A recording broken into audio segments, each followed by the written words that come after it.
It's a great time to be a senator in Nigeria, if you ask me. 4.68 billion naira is welcome package. Who wouldn't want that? Now that's a bumper.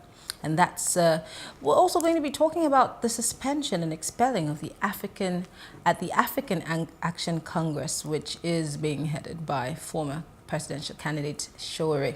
This is Plus Politics, and I am Mary Annico.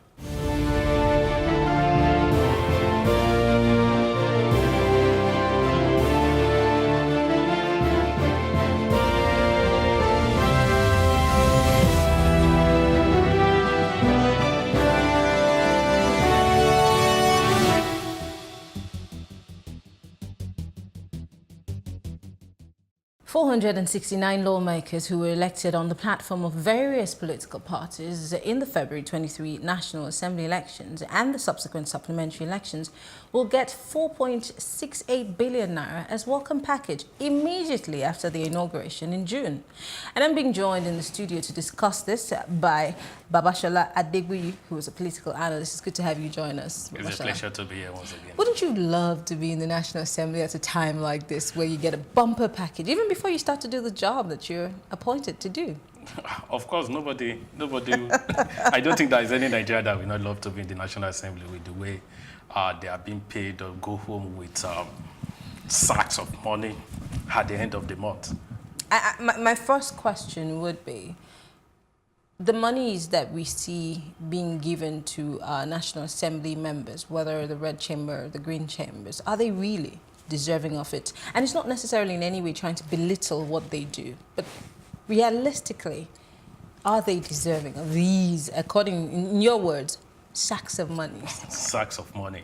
Actually, if we look at what they do in Nigeria, we will say, and looking at the welfare of the people, we say, no, they don't deserve it, because what is actually expected of them, they are not actually doing that.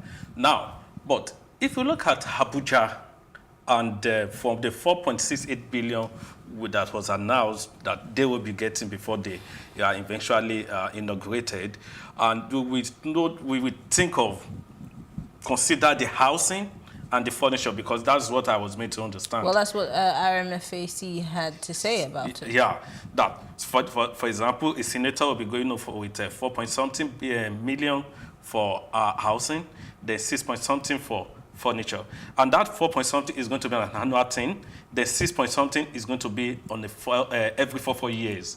You get. Likewise, the House of Representative 3-point housing, then 4 for the housing, 5-point-something for the furniture. Furnitures. Yeah, looking at Abuja and how expensive the cost of living in Abuja is, we will say, okay, that is okay. But what comes in afterwards? Up till now, we are yet to know what an average senator or member of House of Assembly goes home with on a monthly basis, which I think is the responsibility of the executive or the RMAF, AC, whatever their name is, should have disclosed. They are public officers, for crying out loud. I'll tell you what, I think sometime in 2017 there was a row about how much these people earn. And it took a lot of screaming and shouting for the Senate president to release something that seemed like a breakdown, but was not necessarily as detailed as Nigerians would want. The reason why, I understand why Nigerians would be, you know, on the matter, because this is taxpayers' monies. They want to know how public funds are being used. But in my bid to look through this, there were some interesting things like hardship allowance and how much they were taking for newspaper allowance. And these monies were really ridiculous. And I kept asking, and none of them were able to tell me what hardship they were facing as either senators or House of Rep members. So let's look at how much these men and women take home. Is it only hardship? Collect vehicle allowance? After then you can go for, is it vehicle loan? They will now provide cars for you. Have you forgotten it's part of what? Of course, I know this. I remember the Peugeot drama. Exactly. So it will be very difficult for the National Assembly to disclose in detail what they go with at the end of the month, because they know that they don't deserve what they go home with.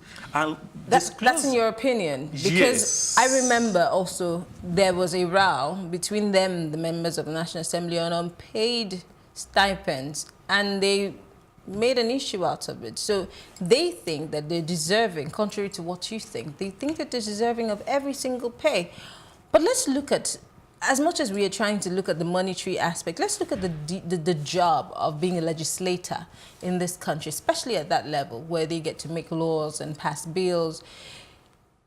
Is it such a job that needs to gulp so much money? The Nigerian legislature is totally different from what we have in every other part of the world. You know, in the UK, the parliamentary system of government is also different.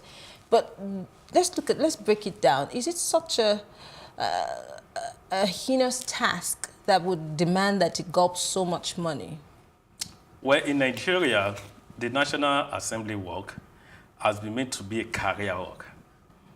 Yeah, because hardly is anybody in that House of Assembly that has any other thing, let me say, claims to have any other thing that he's doing apart from being a lawmaker. That's why they collect salaries. But that's detailed for so many countries. In America, one of the longest serving senators has been there for about 35 years. Nobody is saying you should not be there for 35 years or 40 years. At least making it a career is different from making it a part-time job. In the US, what they pay them is very minute compared to what they have in Nigeria. Of course. And here in Nigeria, after collecting your salary, you still have sitting allowance. Have you forgotten? Mm-hmm. But in the UK, it's not the same way it's being done here in Nigeria.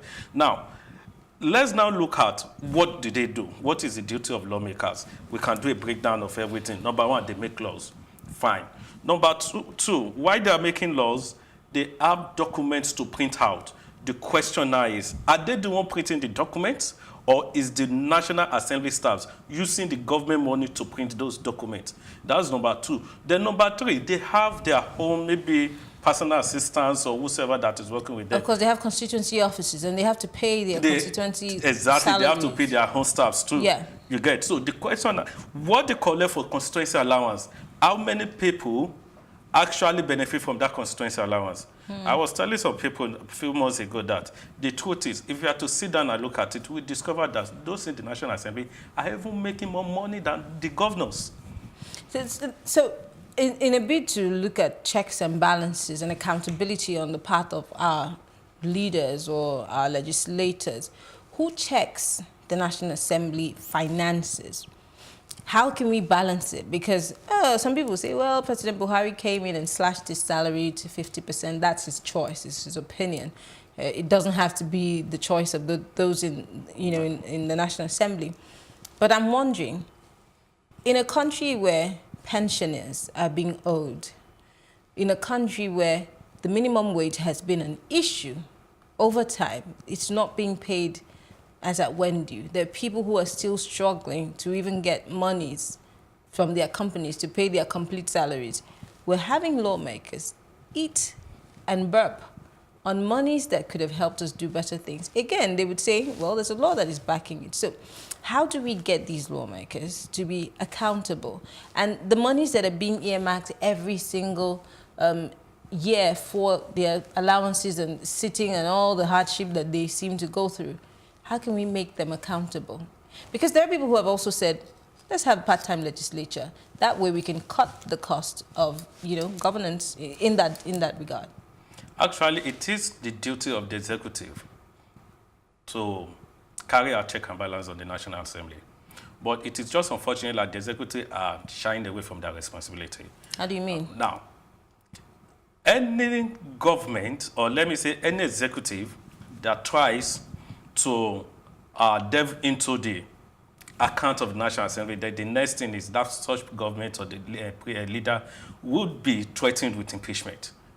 And a lot of people are trying to face their own job as an executive than going into the National Assembly business. But where is the place of democracy? Where is the place of balance? If we're all scared of something, does it mean that we all have skeletons in our cupboard? And does it mean that we all, let's, for example, go by what you're saying, that these people in the executive are scared of impeachment, does it mean that we cannot really have a good a good system of government without being worried or looking over our shoulders. I mean, I'm just thinking to myself, how is it a democracy if I cannot call you to order? For example, look at what's happening again in America.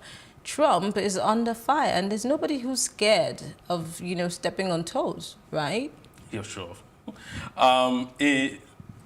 In Nigeria, we are yet to practice true democracy. Here we go. We are yet to practice. Democracy is not all about electing leaders, let them make monies, let them do whatever they like and go. Democracy is all about it. That's why it's defined as the government of the people, for the people, of the people, by the people, and for the people. When you say by the people, that is the people that are involved. The people should take those in government responsible. They should make them to be accountable. Now, for example, when a particular leader or maybe a politician is being arrested or being prosecuted, you will see a lot of people outside carrying placards saying, no, leave him, or that he did not do, all sorts of things. You get, in such case, when you now have another group coming out to say the same thing, before you know it, there will be conflict. So you're saying that we, the people, we play a part in how unbalanced our system of government is? Yes. Because I've heard, issues of, it's witch hunting, this person is doing this because this person is not in their party. But what role do we have to play as a people? How do we come in? Where do we come in? There are people who tell you, well, these people are not responsible to us because we didn't put them there. So how do we demand for responsibility and accountability from them? I'm saying a school of thought. Now, there are other people who are interested in making sure that these people are accountable to them, but those same people are unreachable. How do they go about it? Okay. Number one, for those that believe that we didn't put them there, whether you put them there or not, you should be aware that whatever they are spending is public money. Your tax, your contribution, your fines, your levy are part of what they are spending every day. So you have that right to demand for how your money is being spent. That's number two. What we can do as people is, all these people, most especially the lawmakers, they have constituency offices. If you stop collecting money from them, demanding money from them, and you know what they collect at the end of the month, and you expect them to carry out or execute a project, you have that right to ask. But in a situation whereby the senator, the lawmakers, or whosoever has his own group, and there are some people who are outside, the man will always want to satisfy his own people, who will defend him by giving them stipend at the end of the month or every day, depending on how it's being done by. Some people say that that's the general practice of politicians in Nigeria. That is why I whether you're a lawmaker or not. That's why I said we are yet to practice true democracy. We should not be shy away from it. You see, now, by the time we'll now say, we must demand for accountability from these people, Mr. Ma, the constituency of 32 million, 300-something million that you collect, tell us how you spend it. It is another group of people that, before you know it, political killing will start. And that's one of the reasons why a lot of people are shying away from participating in politics. Let's go to, because I like to, as much as we talk about the ills, let's look for solutions. Yeah. Let's talk about education and awareness on the path of voters or people who are being led, or the people who are being represented in the case of the National Assembly. How many people know what these lawmakers are doing in the first instance? How many people know that they have a right of recall? How many people know that they have a right to get these people to be accountable to them? How much awareness is out there? And I'm not just talking about you and I who are in the big city. I'm talking about every other Nigerian who's being represented either from the constituency or the senatorial districts. What information is out there for them? The education or information orientation, whatever, is very low. I don't need to deceive you. A lot of people go to the polling booth without knowing why they're going to the polling booth. A lot of people vote for a particular candidate without knowing why they should vote for that particular candidate. A lot of people vote because, oh, he's a nice man, he gives me money, he's my blood, he's my brother, he's my sister. A lot of people vote because they believe that is someone that is popular. You get my point? But most people, most especially, even the educated ones, whether they are in the rural or urban city, the educated ones don't know why they should vote for a particular who is going to occupy. Why do you think they don't know? And what is responsible for this ignorance, if I may put it that way? What is responsible? Number one is selfish interest, greediness. As long as I know you occupy a position and I will benefit from you, not even the nation or the society I represent will benefit. I will benefit from you. Definitely, I will support you. I would not want anybody to attack you. Any attack from anywhere, I will count it as wish hunting. But I used to think that majority, when we were younger, we used to say majority carries the vote. So if more than one person or a lot more people are saying this is wrong and we need to make it right, what is the difference of one in quote powerful person standing by you, the corrupt person? Is it that the people have lost their power as a people? Number one, it's just unfortunate that what we know or what we see is not actually the right thing. But let me put it that way. The sanity has become insanity. Insanity is now sanity in Nigeria. If you come in and try to make a change, that guys, this is the way to go about it. For example, stop giving policemen bribe. You get a policeman, you bribe the policeman, and the policeman goes away. But the day a policeman says, no, I don't want. You want to bribe me, then you have to go to the court. The person that is being arrested will not understand the multiple effects of what that policeman is trying to do. You get? So in Nigeria, whenever you come to say this is the right way to go, it will be very difficult to convince those people who knows the wrong way to be the right way. You get my point? So what we need to do is going to be a gradual thing until we, the people that have the understanding of what leadership entails, of what governance entails, start educating, orientating people, and let them have this understanding that what is happening in Nigeria is not the true democracy or is not reflecting what is expected of any leadership. But how many people are willing to embrace this movement of, hey, we can start a bandwagon effect and, you know, keep multiplying it? How many people are willing? Because we have that, oh, to your tent, O Israel attitude when stuff happens. You say, there is the people that are benefiting from them that can talk. Which one concern us? So how do you counter that somewhat defeatist mentality that a lot of Nigerians have? I'm sorry to use this term, but this is what we do. We tend to shy away from it and say, well, it doesn't really matter. We'll manage ourselves, and that's why we're where we are. So how do you counter that?